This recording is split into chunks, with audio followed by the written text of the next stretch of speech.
오늘 이 본문 이 자인에 해당되는 말씀의 핵심 주제는 말씀의 위로와 소망입니다. 환난 중에 말씀의 위로와 소망. 특별히 시편 119편을 보면서 우리가 기억해야 될 부분 중에 놀라운 것은 뭐냐면 이게 하나님의 말씀을 찬양하고 노래하는 것이는데 어디서 하나님의 말씀을 찬양하고 노래하는가라고 물어볼 때 고난의 현장에서, 비단길을 가면서 하나님의 말씀을 노래하고 찬양하는 게 아니라 가시밭길 가면서, 온실에서 하나님의 말씀을 찬양하는 것이 아니라 그야말로 광야 같은 험악한 그 길에서 하나님을 찬양하는 것입니다. 이 하나님의 말씀을 찬양하는 것과 이 고통 가운데 말씀을 가지고 탄식에 기도하는 게 합쳐진 이것입니다. 그래서 마치 우리가 자칫 잘못하면 시편 119편을 생각하기를 이 시편 119편의 기자는 혹은 연구실에서 혹은 목사님들 같은 목양실에서 온실에서 이런 고백이 나온 게 아니냐라고 생각할 텐데 전혀 그렇지 않습니다. 고난, 어려움, 좌절, 눈물, 내 안에 번민과 고통, 우리가 지난 주안에 보지 않았습니다. 그 다음에 내 밖에 핍박자들이 우글우글거리는 그런 상황에 흔들리지 아니하고 말씀으로 인하여 기뻐하고 즐거워하고 힘을 얻어가는 그 모습. 이 176절을 하나하나 읽어보면 고통과 관련된, 고통이란 단어가 아니라도 핍박, 어려움 이런 것들을 줄을 쳐다 보면요 거의 절반 정도가 됩니다. 그만큼 치열한 삶의 현장에서 원수가 우글우글거리고 하는 그러한 상황에서 말씀을 붙들고 살아가는 그러한 너무나 아름다운 모습을 보여주고, 그리고 말씀대로 가는 나의 주변에는 말씀의 가치를 아주 우습게 생각하고 무시하는 사람들이 많이 있는 그런 현장입니다. 23절 말씀에 보면 방백들도 앉아 나를 해방하였다고 얘기합니다. 방백들이 나를 해방하였다 얘기하고, 31절에 보면 내가 주의 증거들에게 밀접하였으니 여호와여 나로 수치를 당하지 말게 하소서 이렇게 돼 있지 않습니까?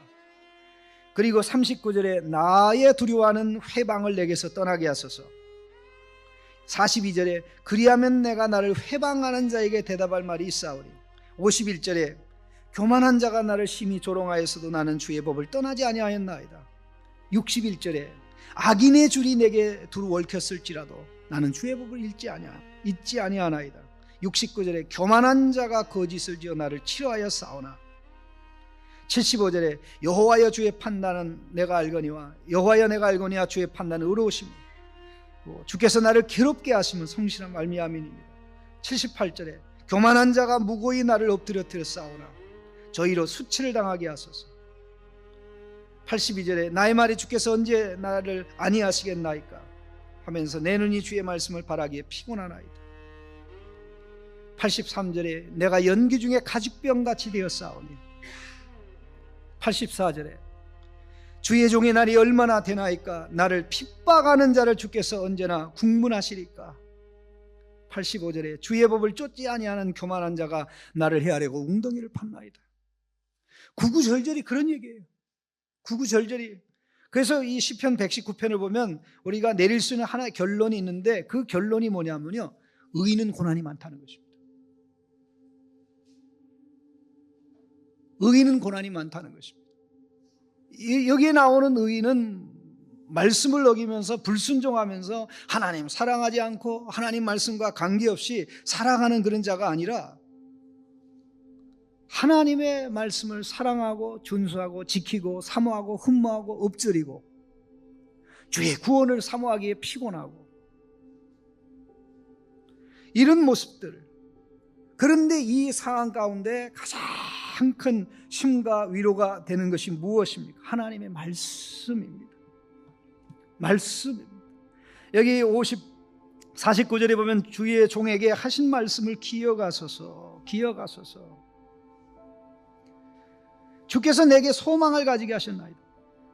주님께서 하신 그 말씀이 자기에게 소망을 가지게 했다는 것이죠. 50절에도 이 말씀은 나의 고난 중에 위로라, 주의 말씀이 나를 살리셨기 때문입니다. 말씀이 살리는 능력을 체험했어요. 과거에 체험했습니다. 그런데 이 말씀이 새로운 말씀이 아닙니다. 52절에 여호와여 주의 옛 규례들을 내가 기억하고 스스로 위로하였나이다. 말씀의 위로와 능력, 심, 고난 중에 하나님의 말씀은 언제나 그렇습니다. 기억하면 살아나게 되어 있습니다. 기억하면 힘이 나게 되어 있습니다. 붙들면 용기가 나게 되어 있습니다. 우리의 고난의 현장에 가장 우리가 절대적으로 필요한 것이 하나님의 말씀입니다. 전쟁터에 나가는 자에게 무기는 필수입니다. 전쟁터에 뭐 가지고 나가니? 라고 물어보면 금방 답이 납니다. 총 가지고 나가야죠. 학교에 뭘 가지고 가야 되니? 공부하는 데 필요한 도구 가지고 가야죠. 책과 필기, 도구, 공책. 그런데 우리의 삶을 보면 이 영적 전쟁의 상황에서 무기를 잃어버릴 때가 굉장히 많습니다. 언제 하나님의 말씀을 상실합니까? 핍박, 환난과 어려움 때. 우리 주님이 말씀하신 씨 뿌리는 자의 비유에서 말씀을 읽는 상황이 나오지 않습니까? 세 가지 상황이 나와 있는데 하나는 깨닫지 못할 때, 두 번째는 환난이나 핍박이 올 때, 세 번째는 세상의 유혹을 받을 때. 물론 이 모든 상황은 하나님의 말씀을 깨닫지 못할 때 말씀을 읽게 되는 것입니다. 오늘 여기 시편 119편은 우리가 지난주에도 계속 봤습니다만 깨닫지 못하는 말씀은 절대 붙잡을 수가 없습니다. 깨닫지 못하는 말씀은 위로가 되지 않습니다. 깨닫지 못하는 말씀은 힘이 될 수도 없고 위로가 될 수도 없고 노래가 될 수도 없고 격려가 될 수도 없습니다. 우리가 이 사람에 대한 섭섭함과 안타까움을 언제 가지냐면 내가 어렵고 힘들 때 내 옆에 있어주지 않은 그거. 남편들이 언제 아내한테 원망과 이 불평을 사냐면요, 그 해산에 고통할 때 옆에 있지 않으면 그 바가지로 평생 요거도 먹습니다. 예? 그 죽을 고생하는데 옆에 있지 않았다고. 내가 잘 될 때는 그렇게 그냥 자기 집처럼 찾아오더니 내가 어려울 때 코빼기도 안 본다. 그럼 뭐 친구가 온다고 힘이 되는 건 아니잖아요. 이웃이 온다고 힘이 되지는 않잖아요. 그러나 옆에가 있어 줌으로 인해서 많은 위로가 되고 힘이 되는 거예요. 근데 옆에 있는 말씀, 함께 있는 말씀, 그 말씀의 위로는 말로 다 할 수 없이 크고 놀라운 것입니다. 그런데 여기 주님의 말씀을 기억하면서, 옛 말씀을 기억하면서 주여 주께서 하신 말씀 기억해 주십시오. 기억해 주십시오. 하나님께서 기억할 때 어떤 일이 일어납니까? 하나님은 잊지 않는 하나님입니다. 노아의 홍수를 한번 기억해 보시죠. 홍수가 나기 시작해가지고 물이 불어나는데 며칠을 불어나요? 150일 동안 불어났어요. 네? 우리가 삼바 이것 때문에 좀 떨고 뭐 안 떨 수 없지요. 우리 약하니까요. 이거 뭐 며칠 동안 비가 왔습니다. 물이 150일 동안 불어나는데요, 살증안이 어디 있습니까? 그 150일 동안 불어나 그 정점에 딱 창세기 8장 1절에 여호와께서 기억하시니라. 우리 하나님은요, 기억하시는 하나님입니다. 기억한다는 것은 우리를 위해서 사랑의 액션을 취하신다는 겁니다. 우리가 처해 있는 곤고와 어려움을 생각하시고 그 어려움 속에서 건져내는 구출 작전을, 우리를 돕는 작전을 계시하신다는 것이죠. 우리 하나님은 언약을 기억하시는 하나님입니다. 늘 언약에 신실한 주님이기 때문에 언약을 기억하면서 언약을 기억하실 때 그의 자비와 긍휼이 나타납니다.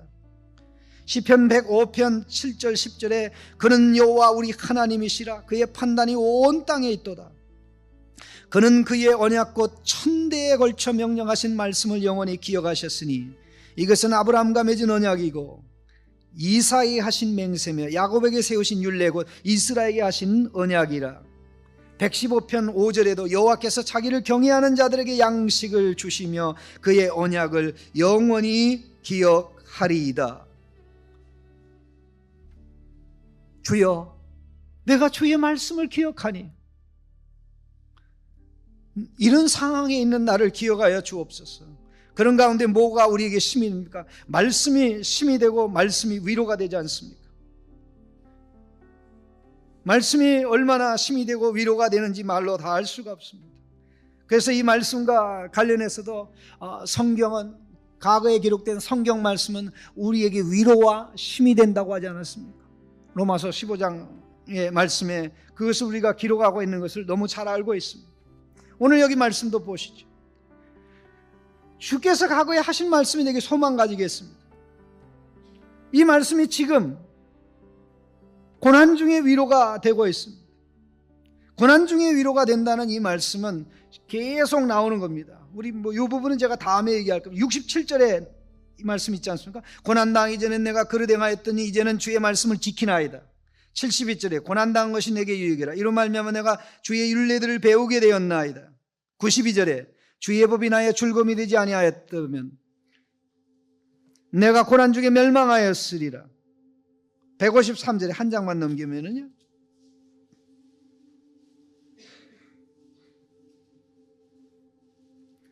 나의 고난을 보시고 나를 건지셔서, 163절입니다. 153절. 나의 고난을 보시고 나를 건지셔서 내가 주의 법을 잊지 아니함이니이다. 이 구체적인 내용은 제가 다음 요 섹션 얘기할 때 말씀드리고요. 이 고난 중의 위로라. 고난이 진행되고 있는 상황에서 하나님의 말씀이 위로하고 소망을 가지게 하고 하는 이 능력은 말로 다 할 수 없죠. 우리가요, 죽을 지경에 놓였을 때, 아파가지고 견딜 수 없을 때, 거짓말인지도 알면서 믿고 위로받는 게 뭡니까? 괜찮아질 거예요. 괜찮아질 거예요. 곧 일어나실 거예요. 일어나실 거예요. 네? 괜찮아질 거예요. 일어나실 거예요. 그런 가운데 아니에요. 당신은 죽게 돼 있어요. 그렇게 얘기한다면 모든 게 절망으로 끝나죠. 제가 지금도 기억하고 있는 제 후배 중에 하나가, 저를 굉장히 좋아하던 후배가 있었습니다. 젊은 목사님인데 정말 40대에 하나님이 불러가셨어요. 간암으로 간암 판정을 받아가지고 결국 이제 병원에 입원해서 하는 가운데 저는 몰랐는데 연락이 왔어요. 형님 보고 싶다고. 그래서 찾아갔어요. 일산에 어느 그 병원에서 이제 투병하고 있었는데 가보니까 완전히 피골이 상접하고 그냥 살아있지 뭘 보면 완전히 해골이더라고요. 그런데 수없이 많은 사람들이 다 찾아가면서 위로하면서 하나님이 이 젊은 날에 목사님을 데려가겠냐고 할 일이 많지. 그런데 제가 딱 보는 순간 누군가는 총대를 메고 실상을 얘기해 줘야 되겠구나. 그래서 제가 그랬어요. 예, 하목사님이에요. 야, 하목사. 살아나면 감사하지만 살아나지 않을 수도 있어. 너 목사인데 만일 죽을 때 추하게 죽으면 너 하나님 영광 가린다. 하나님이 내가 너를 하나님이 살려주기를 위해서 기도하고 그 마음 간절하지만 하나님의 뜻은 알 수가 없어. 만일의 경우 이 상황에서 하나님이 너를 데리고 간다면, 만일의 경우 네가 살기를 기대했는데 죽는 가운데 억울해서 입에 거품을 불고 그런다면 너 하나님 영광 다 가리게 돼 있어. 그 얘기를 물론 부드럽게 했습니다. 부드럽게 했지만 얼굴빛 딱 보니까 별로 안 좋아하더라고요. 근데 정확하게 하나님, 제가 방문하고 난 지 얼마 안 돼 하는 데려가셨어요. 우리는 사실이 아닌 것도 믿고 힘을 얻는데 진리 말씀을 믿으면 힘이 되겠습니까? 안 되겠습니까? 소망이 되겠습니까? 안 되겠습니까? 능력이 되겠습니까? 안 되겠습니까? 네? 되죠. 그 말씀의 능력을, 환난 중에 말씀의 능력을 권고와 어려움 중에 힘을 얻어 나아가는 거죠. 주여, 나의 고난 중에 주의 말씀이 위로가 되었습니다. 나를 살리셨습니다. 살리셨습니다. 살리셨습니다. 51절에 교만한 자들이 나를 심히 조롱하였어도 나는 주의 법을 떠나지 아니하였습니다. 52절에 여호와여 주의 규례들을 옛 규례들을 내가 기억하고 스스로 위로하였나. 옛 규례들 자꾸만 새 것 찾으려고 그러는데요, 성경 말씀은 옛 것이고 가장 오래됐지만 항상 우리에게 새롭게 다가오는 거예요. 또 새롭게 다가오고 새롭게 다가오고, 시편에 나오는 새 노래로 여호와를 찬양하라, 새 노래로 여호와를 찬양하라. 새 노래가 뭡니까? 동일한 가사를 새로운 상황에서 하나님의 은혜로 체험하는 이것이 새로운 노래입니다. 새 경험, 새 능력, 새 힘, 이게 옛 말씀. 우리 주님이 주신 계명을 가르쳐 내가 너희에게 옛 계명을 주느니 하면서 말하기를 이 옛 계명은 새 계명이다. 항상 새롭게 다가오는 것이죠. 그 말씀의 능력이 얼마나 크고 놀라운지. 악인들은 잘못된 길로 가고 불의한 길로 가고 그로 인해 그런 자들을 향해서 맹렬한 분노를 가질 수밖에 없는 이 시편 기자는 얼마나 하나님의 말씀과 하나님의 율례와 법도를 붙잡고 살아갑니까? 54절 주목하십시오. 내가 나그네 된 집에서 주의 율례들이 나의 노래가 되었나이다.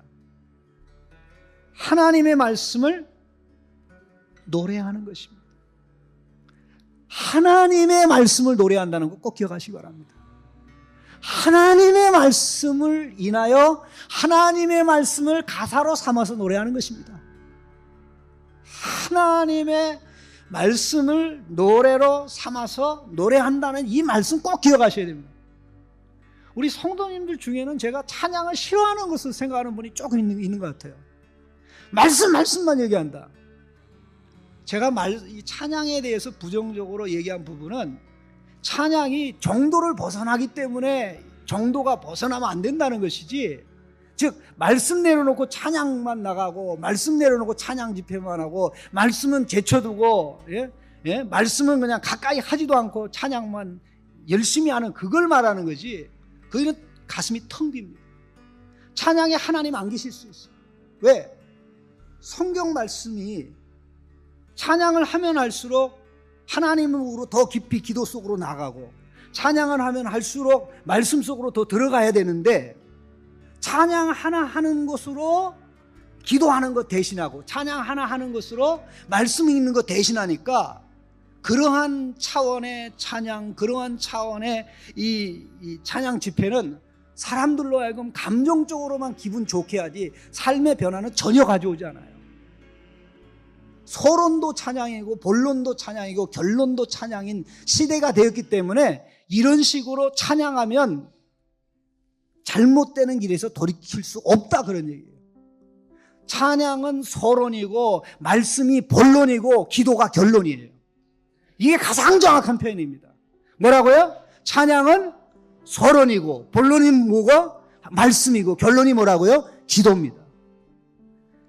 무엇 때문에 찬양하냐 말이지. 여기 말씀에 내가 나그네 된 집에서, 세상이 나의 집이 아니란 말이죠.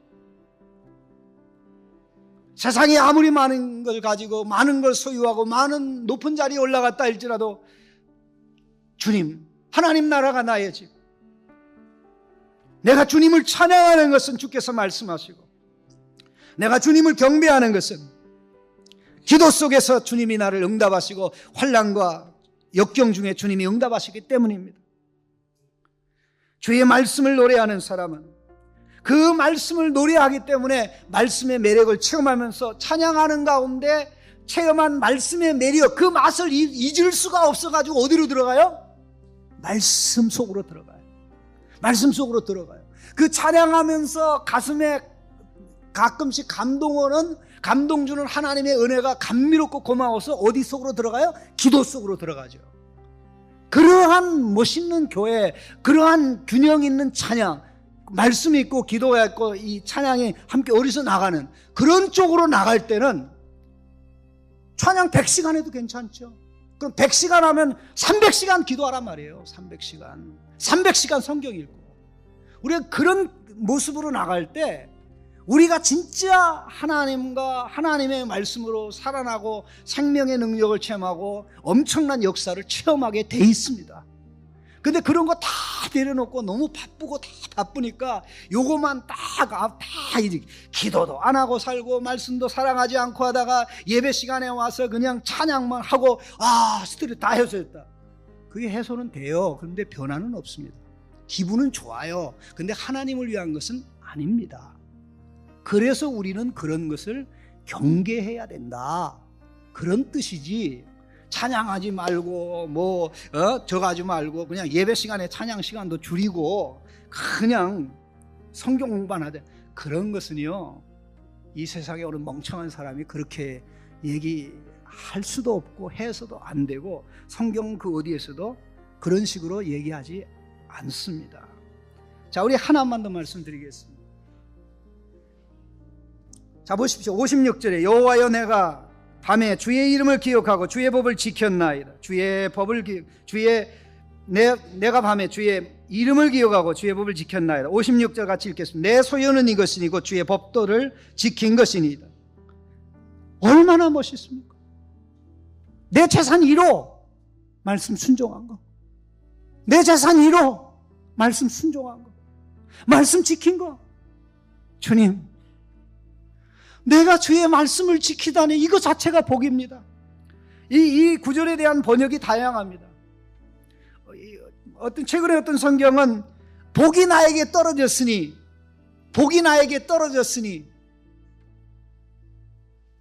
내가 주의 말씀을 지킨 것입니다. 네?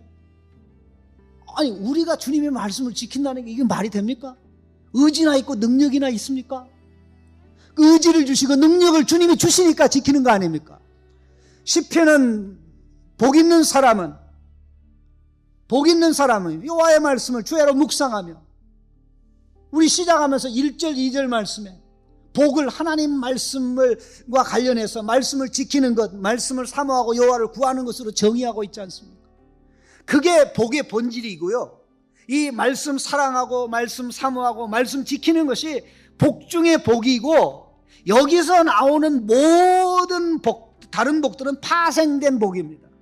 말씀의 길로 가니까 위로가 있고, 말씀의 길로 가니까 하나님이 지켜주고 형통하게 하고, 하나님이 어려움 극복하게 하고 좌절 이기게 하고, 또 이 말씀의 길로 말씀을 지켜가니까 하나님이 지혜를 주고 탁월함을 주고, 말씀의 길로 가면 지혜와 탁월함이 하나님 주셔요. 능력 주셔요.